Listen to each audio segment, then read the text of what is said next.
Well, welcome to One and All. This is Matthias 76, and together we are decoding the deception. Together we're going deep in the Word of God, and today we're beginning a new study. Very excited about that. We're going into the book of Daniel, and you can find all our Bible videos out here on our website, decodingthedeception.com. You can find them all right here, and we already have a page for Daniel, even though we don't have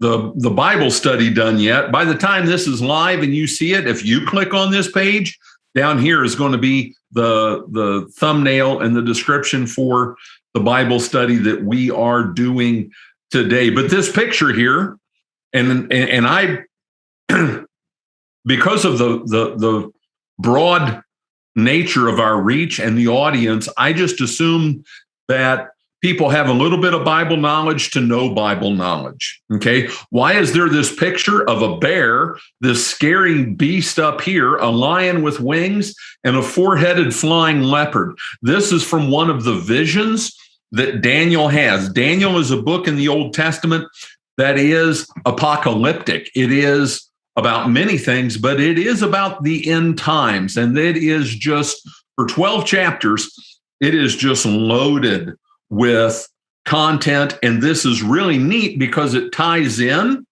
with what we're doing in the book of Revelation. Going to be getting another Revelation video out here. I'll commit to it this week. God willing, and we'll get another Revelation video done. Those are just so much work, but it's okay. It's good work. It's fun work, and I love doing it, but it takes a lot of time. But this study of Daniel will dovetail in with that, hand in glove together, along with what we just finished in 2 Thessalonians, and then before that, 1 Thessalonians, all kinds of things about the end time in both of those studies. So we will, and even more, as you know, we're also working through the book of Matthew. Well, we're going to get to the section in the book of Matthew very soon. That is basically, you can take Matthew 24 and 23, 24 and 25, and you can say that the book of Revelation is an in-depth explanation of Matthew 23, 24, 25. So it's just worked out that we're going to be doing a lot of end times, apocalyptic Bible study all at once. It's pretty cool, and I'm really, really excited about it. So here we are. Just a reminder, this software that you see, all these cool things that I go to with it, this is Logos, Logos, Logos Bible software. I've got a kind of a BMW Mercedes version of that because this is what I do. I've had it since 1997, all the different iterations of that. But there is a free version, and then you can add things to it just a la carte.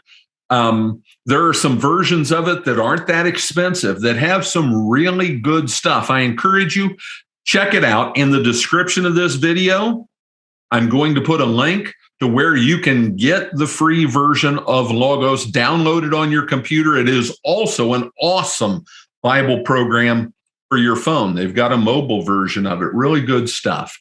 So let's talk Daniel. Let's talk setting. There's a lot to get us up to speed with that. Daniel is in the Old Testament. Daniel and everything in the Old Testament, even I have to make sure and flip my brain. The numbers, as far as time goes, go backward. So 722 BC comes way before 586 BC. And that seems simple, but you can get caught up and confused by that. But in the big timeline, let's just get something up here as far as timeline goes.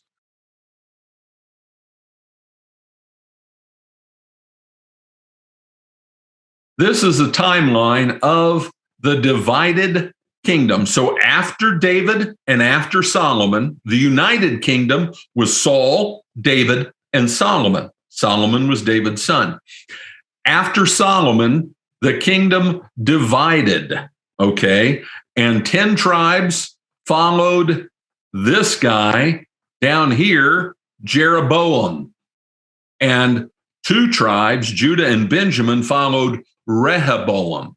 And this timeline shows all the kings, and this is going from 930, when Rehoboam and, hit the wheel instead of the button on the mouse. When Rehoboam and Jeroboam took over for Solomon, a lot of political intrigue with all of that, a lot of maneuvering. Nothing ever changes really in the world. But then you have 2 kingdoms. You've got Israel, and these are all the kings of Israel down here on the bottom of this timeline. It's really easy. There are 3 categories of kings in Israel. Stink, stank, stunk, right? From the Grinch Who Stole Christmas, right? There were kings who were good kings politically. None of them, this list of all these men, not one of them was faithful to the Lord. Not one. They all joined in the same sins of their fathers, and they, see this? 722, fall of Samaria. It's called, but it's Israel, the northern kingdom.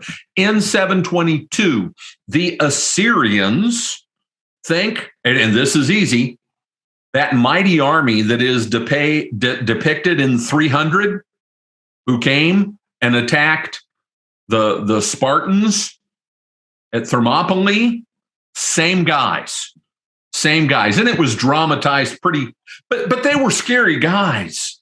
It was a scary kingdom, and they rocked and they rolled and they stomped and they came and they took down the northern kingdom in 722 BC. Big pen on the timeline for Bible study, 722 BC. Israel is hauled off into captivity, and they never come back.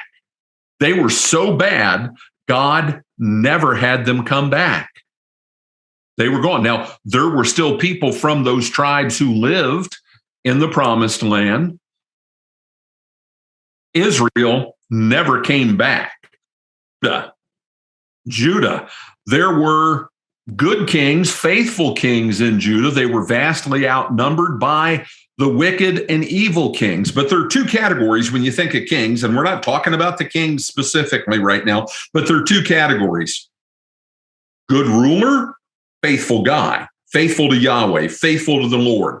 So you have a lot of guys who were good rulers who, meaning they governed well, but they weren't faithful. They were worshiping the Baals and the Asherahs and all that stuff. You've got those 2 different categories. You've got guys who were faithful who weren't very good kings. One doesn't guarantee the other. You got kings like, there's Ahaz, that's a name you might remember, Hezekiah, Josiah, good king. But this timeline down here is where it gets really important, starting in here with Jehoahaz and Jehoiakim, Jehoiakim, Zedekiah, and then 586, the fall of Jerusalem. This world depicted on this timeline is the world of Jeremiah, of Ezekiel, who was hauled off into captivity into Babylon, and Daniel, Hananiah, we'll just do it the way you know them, Shadrach, Meshach, and Abednego. Those are their Babylonian names. This is their world. And it's really important that we understand, and one more point on the timeline about, we'll just switch it to Daniel here, the life of Daniel.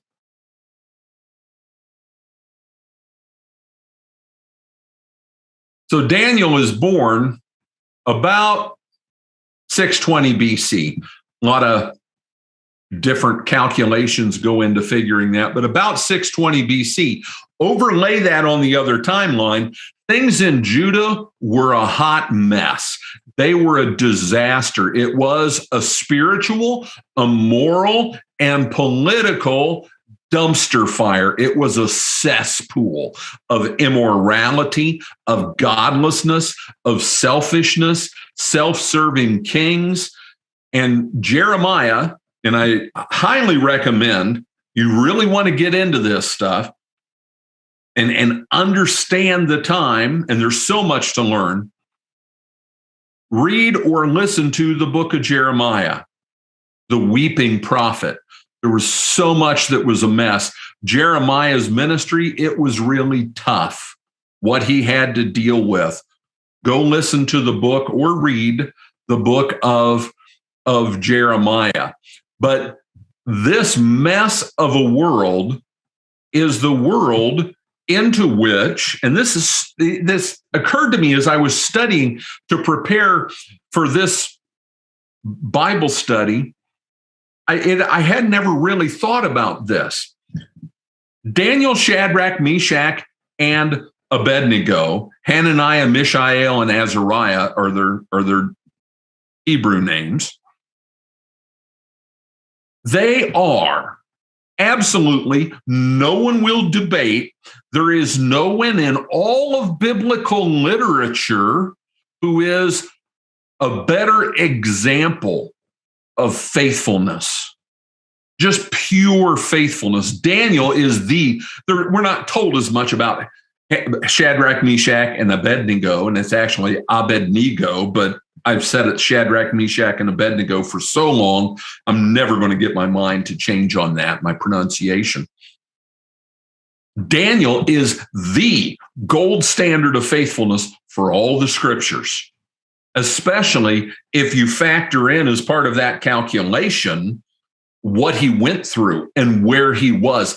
They were born into a world that was nothing but a disaster, just a disaster. If you go read Jeremiah 7, that is the basically the sermon, the message he was sent to preach in the temple.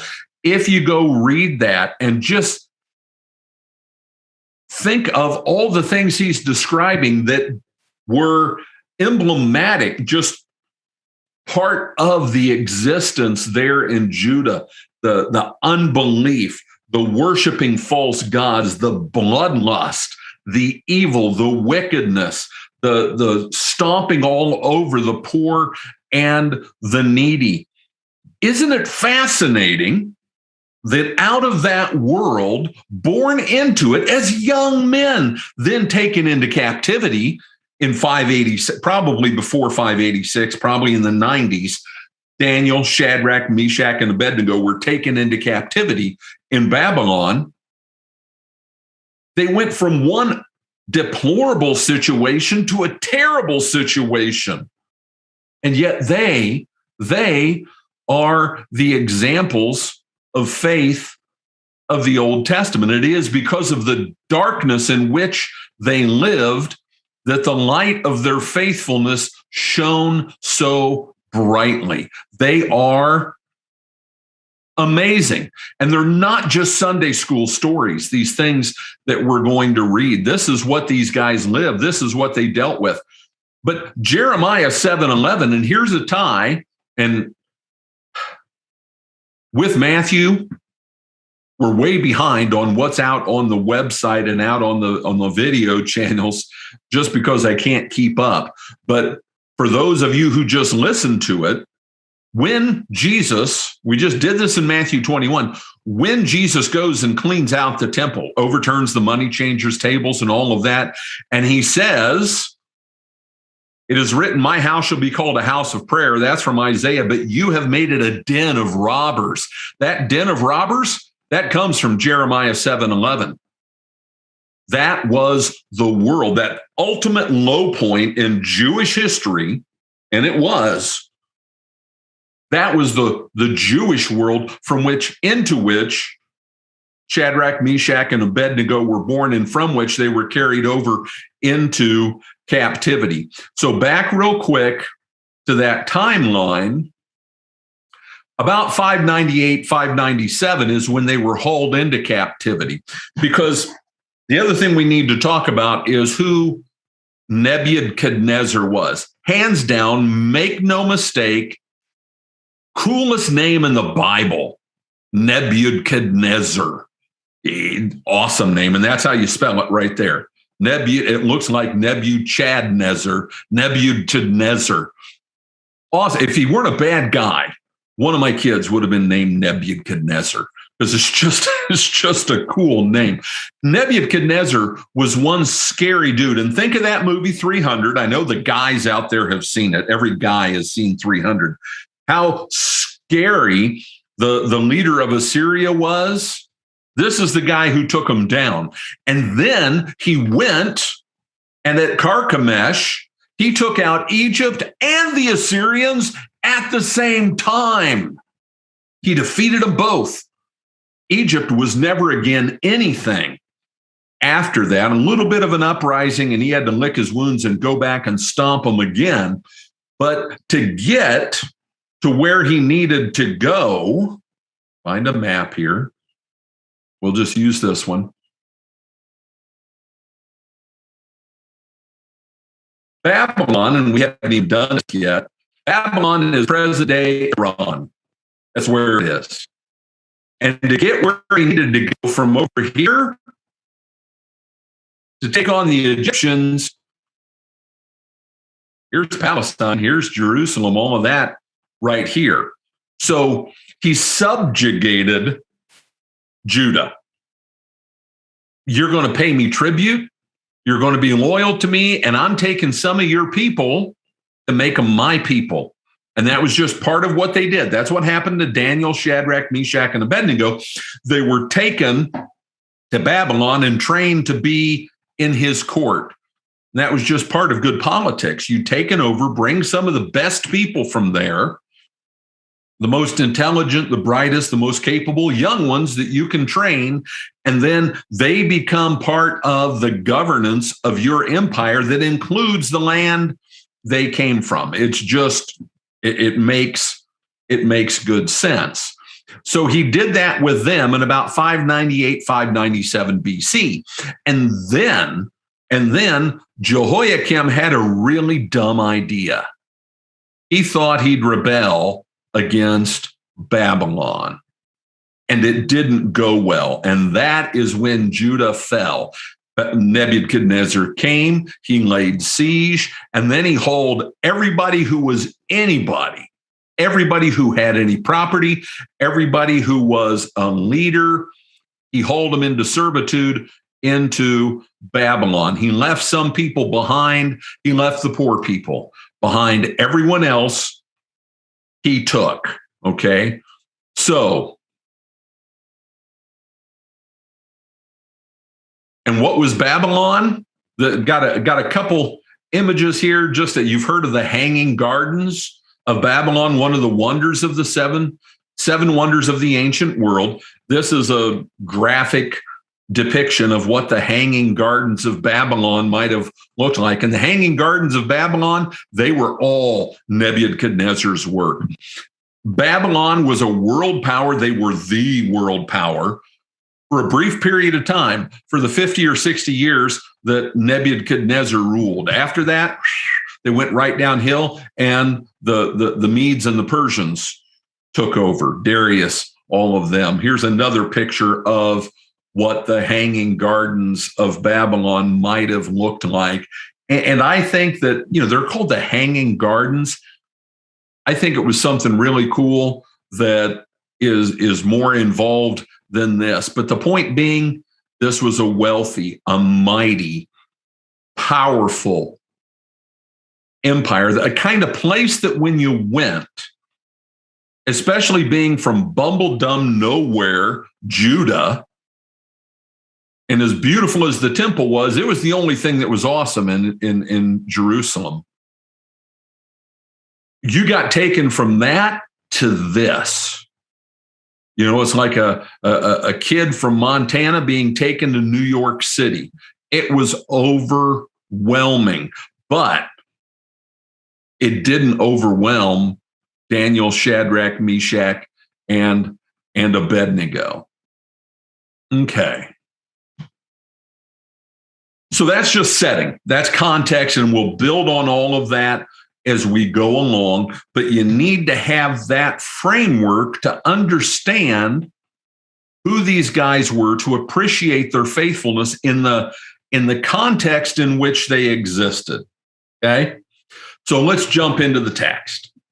In the 3rd year of the reign of Jehoiakim, king of Judah, Nebuchadnezzar, king of Babylon, came to Jerusalem and besieged it. And the Lord gave Jehoiakim, king of Judah, into his hand with some of the vessels of the house of God, and he brought them to the land of Shinar, to the house of his God, and placed the vessels in the treasury of his God. Context, right? Jehoiakim rebelled, really bad ideas. There's stuff in the book of Jeremiah about that. There's stuff in 2 Kings and 2 Chronicles about that. The timing on that, I'm not going to go into this because this stuff's just boring and dry, even to me. People have a hard time figuring out exactly the timeline. The 3rd year of the reign of Jehoiakim, and it doesn't look like it's the 3rd. They counted time different. And I'm not going to go into the details because it's boring even to me. But don't worry about that stuff. You read in commentaries or a Bible dictionary or whatever, and they'll go down into all this stuff. It's boring for the most part. It doesn't matter. Sometimes it adds some context, but sometimes it's just smart guys who study this stuff all the time. It's like listening to some guys who do computers, and they're talking about their computer systems, and they'll go on and on and on talking about the RAM and the caching and the protocols for, and who cares? Nobody does. I've said way more about it than we need to. And the Lord gave Jehoiakim, king of Judah, into his hand. Jeremiah had told Jehoiakim that he was going to be hauled off because he refused to be faithful. He was warned. None of this stuff, this is very important, none of this stuff came out of the blue. Jeremiah had been hounding him. God kept saying, go and speak to them, go and tell them. And you know what they did with Jeremiah? They locked him in the stocks, like scarlet letter kind of thing, wooden stocks. They locked him in the stocks. They left him in a cistern, a dry cistern that just had mud in the bottom. They threw him in that for a while. The Babylonians were the ones who rescued him out of that. That's how unfaithful these people were. That's how they treated the prophet of God who spoke the truth to them. And it was after he was locked in stocks, Jeremiah 20, verse 9, that he said, if I say I will not mention him or speak any more in his name, the word of the Lord is in my heart like a fire shut up in my bones. I am weary of holding it in. Indeed, I cannot. He had to keep delivering God's message to him. He was compelled. But that powerful statement came from the horrid way in which they had treated him. And I'm sorry, no. Let's look at Proverbs 21:1, because the Lord gave Jehoiakim, king of Judah, into his hand. God could have brushed aside the mighty Nebuchadnezzar and the Babylonian army with no problem. Think Egypt, think the Exodus, okay? And the might of Babylon was right on par with what it had been in Egypt back then. God could have saved them, but he didn't want to. He wanted to chastise his people, take them into captivity, send them into captivity so that they'd wise up, so that they'd listen to Ezekiel, who was there the whole time prophesying to them. The Lord gave Jehoiakim, king of Judah, into his hand, and with some of the vessels of the house of God. With the temple, there were all of the trappings that went with it, the golden vessels, the cups, the other things that were used, and Solomon had made this stuff. And it was incredibly ornate. Some of it was from the time of the tabernacle that had just come into the temple. A lot of it was, okay? On one level, doing this, and he brought some of them to the land of Shinar, to the house of his God, and placed the vessels in the treasury of his God. It's what you did. When you went to conquer another nation, you were showing that your gods were better than their gods. That's the message that the world took away. And remember, the nations, the 70 nations, Deuteronomy 32, Exodus 11, those nations had been assigned to the fallen, to the B'nai Elohim. They weren't the fallen ones then, to the B'nai Elohim, which simply means sons of God. And they were to govern those nations in justice and equity the way Yahweh wanted them to, until the nation he birthed, Judah, Jerusalem, Israel, flourished. And then through that nation, God would save all of them. But the B'nai Elohim rebelled. The god in Babylon was Marduk. And we don't hear a whole lot about Marduk. We hear about Baal all the time. But Marduk was their principal deity.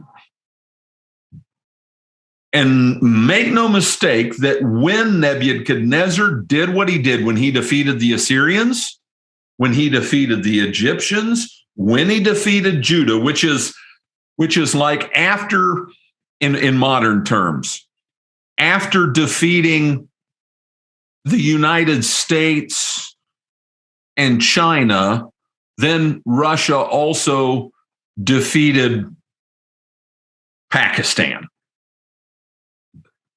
It's another defeat, but Pakistan doesn't begin to compare in power. No offense to anybody out there in Pakistan.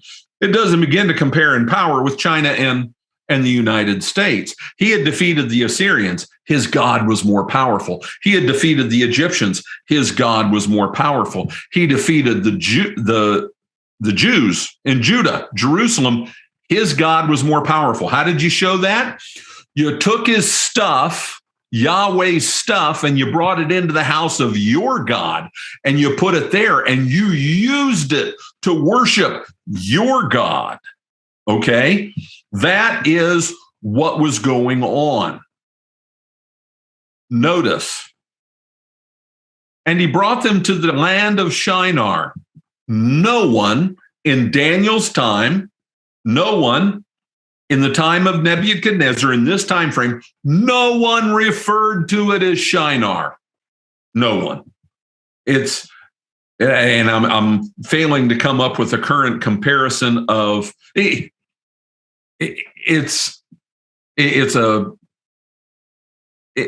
work as an analogy. It's like calling the United States the colonies. It's not the colonies. We're the United States of America. What are you doing calling us the colonies? Nobody's called us the colonies since 1781 when we defeated the British, right? The land of Shinar. Shinar, does it sound familiar? Well, let's try Genesis 11:2 and the Tower of Babel. And the people migrated from the east. They found a plain in the land of Shinar and settled there, and they built a tower. That is where the Tower of Babel was built. The plains of Shinar. This is a picture. This is who these people are. This is where they are. These are the gods they worship, and this is what they're doing. They're taking the things from the temple of the one true Lord High God, Yahweh, and they're putting them in the house of their God. They're showing that Nebuchadnezzar was showing that his God was more powerful, he believed. And that's why this statement up here, the Lord gave Jehoiakim, king of Judah, into his hand, is so important. This is all Yahweh's doing, Adonai's doing. He's the one who is in charge, who is in control. The enemies of God often think they're in control. Matthew, we just talked about Matthew 21, the triumphal entry, few chapters before he gets crucified. Did the enemies, even though they were in the nation of Israel, did the enemies of the one true God, the enemies of Jesus Christ, think they had won when they did what they did? Yes, they did. So also, the enemies of the one true God, Nebuchadnezzar, who served a real God named Marduk. He was a created being, a spiritual being who had rebelled. Did he think that his God was more powerful? Yes. Did all the rest of the world think that his God was more powerful? Yes. How do you know? They won. Yesterday and today, they're football games. Which team is better? The one that wins. When one team beats another team 42-3, they're better. This wasn't even 42-3. It only took Nebuchadnezzar 3 months to lay siege to Jerusalem and defeat it. 3 months, that's nothing. He probably wondered, why did I bother bringing such a big army? Okay, they thought they were more powerful. They thought they were more powerful. And it seemed that they were. But what seems to be and what is are often different. What the Nebuchadnezzar and the Babylonians thought they were doing in bringing Daniel and Hananiah and Mishael and Azariah to Babylon, what they thought they were doing and what was really happening, two different things. A parallel. What those Midianite traders, not traitors, traders, who bought Joseph from his brothers and took him down to Egypt, and Potiphar, who bought him, what they thought they were doing, what Joseph's brothers thought they were doing when they did all of that, and what was really going on were two different things. There's the way we see things. And the way I see things right now, this world in which we live is a dark, dangerous, awful, horrible places, and the lords of hell are having their run. They are having their day. They're going to make everybody take this jab. It doesn't matter that it kills people. It doesn't matter that it probably sterilizes people. It doesn't matter all the death and the carnage. It doesn't matter that they've turned the world upside down and transferred wealth from lowlifes like us to the likes of Jeff Bezos and Zuckerberg and Bill Gates. It doesn't matter. They think they're ruling the world. It seems that they are. If I look out my windows, if I look through my computer screens and go look at the world, that's the way it appears. But God's doing something else. And just as God gave Daniel, Hananiah, Mishael, and Azariah the faith to be the paragons of faithfulness for all the world, for all time, so also he can bless us with the faithfulness we need to look out the windows at the world and say, I know they think that's what they're doing, but I know my God is doing something else. I know the Lord of all creation is doing something else. And he put it all for me in books like Daniel and the visions and the book of Revelation and first and second Thessalonians and First John. He put it all there for me so that I can know he always wins, and the way things look are not the way things are. I know how things are because God has blessed me with the vision that comes from faith. And now I pray that, like he did with Daniel, Hananiah, Mishael, and Azariah, that he will bless me with the wisdom and the courage and the strength and the peace that come from faith. That's my prayer. My prayer isn't, oh Lord, change the world, because I'm reading the book. I'm reading Revelation. I'm reading Daniel. I'm reading Second Thessalonians. It's not going to get any better. Donald Trump can't save anybody. He's one of them. Donald Trump can't save anybody. Nobody's coming in. The cavalry's not coming. It's not going to happen. Man up, faith up, and be ready to deal with it. You need to have the proper perception of things. And I'm not down. I'm not afraid. If I'm afraid, then I make my God a wimp. And I take his word and I trash it. And I say, that can't be true. And I won't do it. I won't do it. So I pray for faith, and I pray for strength, and I pray for courage, and I pray for wisdom. I pray that just in a little way, a little bit, I can be like Daniel. Ask me of a human being that I could be like other than Jesus. Daniel, let me be like him. He came out of the worst situation imaginable. There were hardly any faithful people at all. And yet somehow these guys were so faithful. And he went from the fire into the frying pan, or whichever way it goes, from the frying pan into the fire. Literally, Hananiah, Mishael, and Azariah, Shadrach, Meshach, and Abednego did. And they came out unscathed. They came out unscathed. That's the theme of the book of Daniel. Faithful living in a sinful world gone mad. It continues. Then the king commanded Ashpenaz, another cool name. The Babylonians did names well, there's no doubt about it. Then the king commanded Ashpenaz, his chief eunuch, to bring some of the people of Israel, both of the royal family and of the nobility, youths without blemish, of good appearance, and skillful in all wisdom, endowed with knowledge, understanding, learning, and competent to stand in the king's palace and to teach them the literature and the language of the Chaldeans. Chaldeans is how they describe themselves, not from the land of Shinar. Oh, pick somebody up here. That's how they would describe themselves, as Chaldeans. Okay. So this is just something that you would do. He was going to govern. He was governing a vast empire. Well, you wanted to have people, young guys that you could train, that you could instruct, teach them your stuff, teach them your ways, teach them your religion, teach them your philosophy, teach them your governance, teach them your language, which was, I'll show you a picture of their language.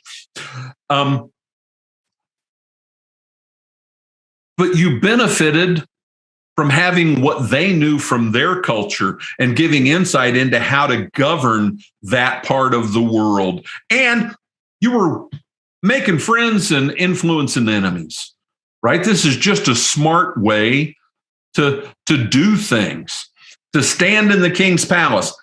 There were all kinds of different ways that you could serve in the king's palace. Daniel ends up rising to the very top, just like Joseph did, and to teach them the language and the literature of the Chaldeans. Now, I popped in here that they spoke Akkadian. They spoke Akkadian, and Akkadian looks like this. It's cuneiform. There are different kinds of cuneiform. This is cuneiform. And each one of these little shapes, depending on how they were connected and where they pointed, these little triangle things, they were for a syllable. It was a syllable-based language. Now, they also spoke Aramaic. Aramaic is very similar to Hebrew and other Semitic languages. But Aramaic was before the guy represented by the four-headed leopard, the four-headed flying leopard. Alexander the Great conquered the world and made everybody speak Greek. Aramaic was the language everyone spoke. Aramaic was still used when Jesus was around. And Aramaic is the language that chapters 2 through 7 of the book of Daniel are written in. It's the biggest section of the Old Testament that's in Aramaic and not in Hebrew. But you look at it and it looks the same.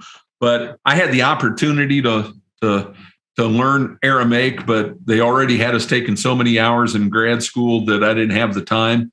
And when you're taking 21 hours in grad school and they ask you if you want to take 3 more and you've got a wife and a kid, you say, nah, I think I will pass. As much as I'd like to learn that and stay later at school, I think I'm just going to have to pass.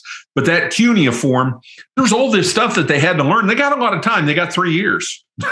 They got 3 years. And along with it, they got a daily portion of the food that the king ate. Okay. And the wine that he drank. They were to be educated for 3 years. And at the end of that time, they were to stand before the king. In other words, be examined. How'd this work? How are these guys doing? How many of them do I want to have serving me in high places? How many of them are going to be low-level functionaries? All of that. Among these were Daniel, Hananiah, Mishael, and Azariah of the tribe of Judah, and the chief of the eunuchs gave them names. Daniel, he called Belteshazzar, hardly ever is he referred to that way. Hananiah, he called Shadrach. Mishael, he called Meshach. And Azariah, he called Abednego. Okay. And there's just a little, here, we'll pop this up. Just so it's on the page and you can try to keep them straight. Daniel's Belteshazzar, Hananiah's Shadrach, Mishael's Meshach, and Azariah's Abednego. Cool names. There was a point to that. Number one, these names, when you look at what the names meant, and I'm not going to do that right now, but when you look at the names, they all honor the god Marduk, the god that these guys were now going to be forced to serve. But it also, I had a family member just adopted a dog. You know what they did when they adopted the dog? The dog was a year old. You know what they did? They gave it a new name. It had been named one thing. Now its name's changed. Why? Because it's not those people's dog. It's their dog, and they like this name more. But even more than that, in this context, I own you. Your name. I mean, my parents gave me my name a long, long, long time ago. They picked that name. It's actually an accident. My dad was working like 18 hours a day. My mom had me. My dad came to see my mom at the hospital and see me. And they talked and they agreed on a name and went down to the nurse's station. And my dad was so tired, he got it wrong. And the gal repeated it to him and he said, yeah. And so my name ended up being something other than what it was supposed to be. I won't go into that because here I'm just Matthias 76. But anyway, it was placing ownership on them. They were subjects, not just to Nebuchadnezzar, but also to his God. But Daniel, this young guy, he was 23. Think of where he was. Think of in whose court he was to serve. And I talked about Nebuchadnezzar's military prowess. He was the son of the guy who had been king before. And right after the Battle of Carchemish, where he defeated the Assyrians and the Egyptians, dad died and he went home to become king. Not only was he a seriously bad dude general, he was a scary guy. He was a scary guy. These people never heard the word no. It's like in Analyze This, where Billy Crystal's the psychiatrist to the mob boss, played by De Niro. And Billy Crystal says to him, you're not used to hearing the word no, are you? And he goes, well, yeah, I am. It's usually like, no, please don't hurt me. No, please stop. That's the only way Nebuchadnezzar ever heard no. No one said no to him. He was a terrifying person. And in that day, and we're going to see things here in the book of Daniel, if he said you died, you died. If he said cut him in half right now, they do it. That's who this guy was. That's the world in which they lived. And Daniel was only 23 years old. I just finished college and was going to seminary when I was 23 years old. I didn't know anything. But Daniel resolved that he would not defile himself with the king's food. Try that one on for size. Tell them you won't eat their food because it will defile you. That's a religious term. He's saying your gods are not for me. I won't do it. This food sacrificed to them in one way or another, dedicated to them one way or another, because it's coming from the king's table, and I won't eat it. Try that one. Try that. They just got there. Or the wine that he drank. Therefore, he asked the chief of the eunuchs to allow him not to defile himself. Verse 9. And God gave Daniel favor and compassion in the sight of the chief of the eunuchs. Again and again and again, it says what God does.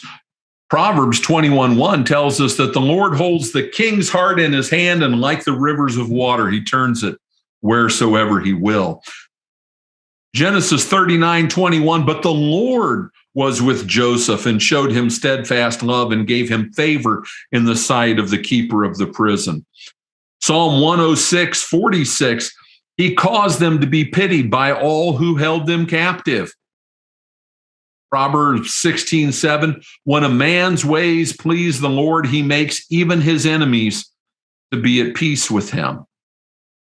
This thing that happens, that this guy was even open to listening to Daniel, is amazing. It is truly a work of God. And here's a picture. I put this up. It's like one of those old Sunday school pictures, I know, but it gives perspective to who these guys were and who they were saying no to. They were just young guys. There's Ashpenaz, or whatever his name was, getting ready to give them food, and they're saying, we can't do that. And they do a pretty good job in this picture of capturing Ashpenaz's expression. What? What are you saying? You're not going to do what? But God gave Daniel favor and compassion in the sight of the chief of the eunuchs. And the chief of the eunuchs said to Daniel, rather than backhanding him or locking him up for a while or just reporting him to Nebuchadnezzar and having his head cut off or fed to the lions who were there in the den, no doubt, I fear my lord the king, who assigned your food and your drink, for why should he see that you are in worse condition than the youths who are your own age? So you would endanger my head with the king. Think of the baker and the cupbearer for Pharaoh, right? And I want to say this.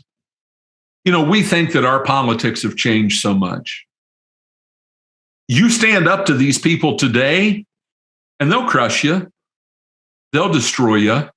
Look at the list of people who've had contact with Bill and Hillary Clinton.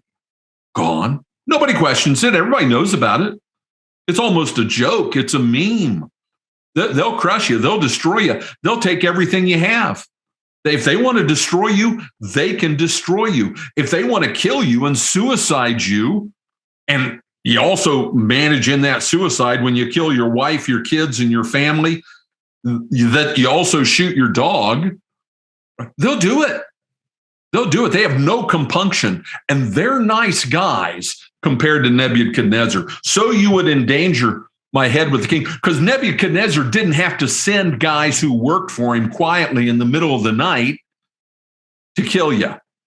He just do it in front of everybody to make a point.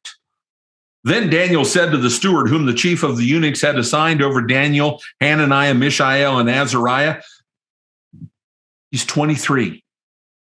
He's speaking to that guy. In this setting, they just got there. They came from faithless Jerusalem and Judah. Listen to the wisdom, the courage, the faithfulness, the calm, the ability to think under pressure. That's a gift. It's a gift from God, and it comes from faith and wisdom. And the two really, how do you separate the two? Noodle on that for a while. Think about that for a while. How do you separate wisdom from faith, or faith from wisdom? You can't. Test your servants for 10 days and let us be given vegetables to eat and water to drink. Then let our appearance and the appearance of the youths who eat the king's food be observed by you, and deal with your servants according to what you see. Now, Dr. Jockers and other people would be saying, yeah, they're doing keto. They were healthy as could be. And probably that can be said, but I don't think that Daniel really knew about keto. I think Daniel just knew that you do what's right and you trust the Lord to bless it. That's what he knew. So he listened to them in this matter and tested them for 10 days. At the end of 10 days, it was seen that they were better in appearance and fatter in flesh. Well, it must not have been keto. Fatter in flesh than all the youths who ate the king's food. course, they use that word fatter in flesh different than we do. Being fat was a sign of wealth and affluence. I'm filthy rich. So the steward took away their food and wine that they were to drink and gave them vegetables. Daniel won him over. As for these 4 youths, God gave them learning and skill in all the literature and wisdom, and Daniel had understanding in all visions and dreams. You want to know why Daniel was so smart? You want to know why he could do all the things he did? God gave them learning and skill in all literature and wisdom. In all literature and wisdom, man, when I was trying to learn all those languages back when I was in college and seminary, I could have used a bigger dose of that. But they were there to serve the Lord, and God prepared them. And I don't know how the Lord is going to use you in what is going on and what is to come. I don't know. Be faithful. Be faithful with what you have. I think all the time, at least 3 times a day, I say to my wife, I need to do a video on that. I do. Or one of my kids, I need to do a video on that. There's only one of me, and it takes time. And I'm not going to go into the details or whine. I'm not whining. It takes time to do it. It takes time to put them out. It takes time to edit it and find a thumbnail. And if you don't come up with a good thumbnail, nobody's going to click on it. People love thumbnails. I even have to do that with the Bible videos. You got to get something catch people's attention. We're a visually entertainment-oriented society. It takes time. I can only do so much. I just have to remind myself, God doesn't expect me to do more than I can do. What God expects me to do is be faithful. And he expects the same thing of all of us. He desires it, and he will bless it. Be faithful as you raise your kids, as you parent them and model God's love to them. Just be faithful.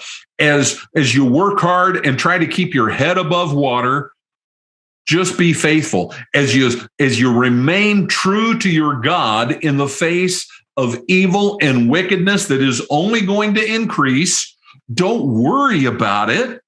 Just be faithful and pray for the wisdom that comes with faith to know how to be faithful. Pray for the courage that comes with faith so that you can do the things you know need to be done. Great leaders know what needs to be done. They have that wisdom. They can see it. Pray for that. And then pray for the intestinal fortitude, the courage to do what the Lord wants you to do, that you can be the ones who say, no, we won't do that, even if you throw us in the fiery furnace, that you can be the one that goes ahead and prays, even though they're going to throw you to the lions. It's okay. It's okay. It might be that I honor God in a way that isn't the end I would have chosen. That's okay. He's got me. And this world, I'm just passing through. It's not my home. It's not my home. The stuff I have, it's not what I'm about. It can do nothing for me. Only the Lord can. And he's prepared a paradise in eternity for all of us. And we need to keep our eyes there. We are anchored by faith, by being in the Word. We need to be anchored there. That's what we're about, not this. And while I'm here, I want to bring as many with me as I can. At the end of the time, when the king commanded that they should be brought in, can you imagine that ceremony? The chief of the eunuchs. Oh, let's talk eunuchs. Why did they use eunuchs? Eunuchs were guys who were castrated. Every guy just cringed. Eunuchs are guys who were castrated. Why did they use them? Why do many guys go astray? What do they spend time on? What are they thinking about? Well, this guy wasn't. It's horrid to our thinking. That's the way it worked. You want a guy who's not going to be distracted, who's going to be all about the job and faithfulness to you, and you don't have to worry about him when he's around your harem. This is the guy. The chief of the eunuchs brought them in before Nebuchadnezzar, and the king spoke with them. And among all of them, Think of what this is saying, because it wasn't just the Jews, people from all over where he'd conquered. There were Egyptians here. There were Assyrians here. There, whatever else. And among all of them, none was found like Daniel, Hananiah, Mishael, and Azariah. Therefore, they stood before the king. That meant working close, cabinet level. They were going to be there. And in every matter of wisdom and understanding about which the king inquired of them, he found them 10 times better than all the magicians and enchanters that were in all of his kingdom. Guys who'd been at this stuff for a long time. And when he says magicians and enchanters, we'll spend time talking about that at a later day because it'll come up again and again. Their worldview was different than our worldview. Their understanding of things was expressed differently. You know, this thing comes to mind. There's a Greek god called Pharmakia. He's a god of potions. Pharmakia, magic. And interesting when you think about the pharmaceutical industry, and yes, it's named after that. Better than all the magicians and enchanters. These were, later they were called wise men, magi. And I think they showed up somewhere, at Jesus' birth, that were in all his kingdoms. And Daniel was there until the first year of King Cyrus. That's going all the way till 536. Okay. Got taken there in 97. 98, he's there until 5. Remember, the numbers run backwards, 536. And let's talk about this to close out. So many things we'll be covering here about Daniel and his faithfulness. He was so faithful. He was so effective in his selfless service to his Lord, Yahweh, that when the Messiah came, guys who were still 500 years later, who were still influenced by his teaching and his faithfulness, who from this very place came looking for he who is born King of the Jews. Faithfulness. I think this study is going to be awesome for us here as we deal with the evil that is so rapidly spreading and evolving in our world. We're going to see the example of faithfulness that we all, by God's grace, ought to emulate. Want to thank you for listening. I thank you for tuning in. I ask, smash that like button. It makes a difference. When you smash that like button, it tells other people, hey, this is worth watching. It's an easy thing. Click that button. And while you're down there, hit subscribe. And then make sure and hit that notification bell. That way you're made aware when I put out a new video. Share this video with someone else. On my website, Decoding the Deception, right here on the screen in front of you, I've got clicks coming from all kinds of places, Facebook, Twitter, other places. I don't even know what they are, because people are sharing these videos on their social media feeds. Share this video with others, and do drop by and pay us a visit. You know our name. You know how to find us, decodingthedeception.com. This is Matthias 76. Together, we have decoded the deception. Together, we're going deep in the Word of God. God bless and have a great day.